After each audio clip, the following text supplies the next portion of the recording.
Hi guys, for today's video nga ni pala ay magluluto tayo ng adobo sa toyo na sitaw at talong with sardinas. So ito nga ni palang sitaw ko na ito ay galing pa kay nanay noong nagputi kami ng sitaw. Ito yung mga reject na hindi na mabebenta. So yung mga kasamahan nito ay binenta na ni nanay. Tapos yung ibang mga reject ay pinamigay na lang ni nanay dito sa aming mga kapitbahay. So ayan, hinimay-himay ko na nga yung sitaw at para maluto na rin. Tapos, itong sitaw ko na pala na ito ay iba't ibang klase. Merong red, merong green, merong hindi masyadong green. So, ayun.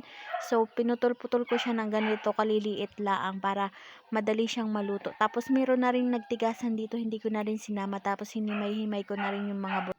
Hinimay-himay ko na rin yung buto para isama ko dito. Ito nga ning buto na ito ay masarap din. Itong ginataan, lalo na kapag yung gata mo ay nagagalangis-langis sa gata, sobrang sarap talaga guys. Ito hinugasan ko na nga na yung sitaw na At sinunod ko na nga ning hiwain yung talong. So guys, ito nga ni palang talong na ito ay galing lahang din sa aming kapitbahay. Binigyan kami. Ito yung mga reject na hindi na mabebenta pa.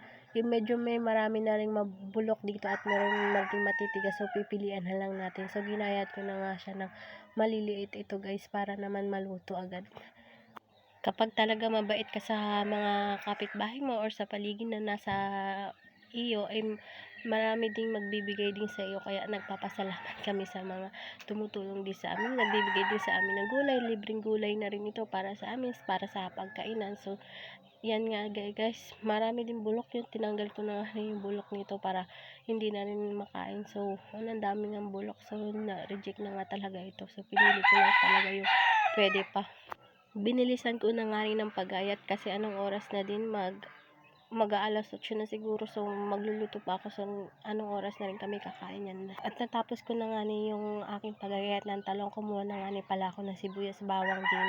Yung sibuyas bawang pala nga ni namin din is nabili lang ako sa palengke ng kahit pa 50, 60 kasi pag binili mo ng tingin sa tindahan, ang unti ang liit pa. Kaya masyadong mahal pa, kaya nagabili na rin kami sa palengke kapag kami napunta roon. 60 pesos or 50 pesos, tama na yun. Sakto na yun pang isang lingguhan. So, may nakasala nga ni pala akong sinayang din, tinanggal ko na rin para makapagdupong na rin ako ng apoy. Sorry guys, yung boses ko medyo paas-paas pa kasi meron akong sipon. So, nagatong na rin ako, nagkusnita ako ng bunot para baga mapabilis yung iyong paggatong, kailangan mo maglagay ng bunot at mabilis siyang makapagpaapoy guys.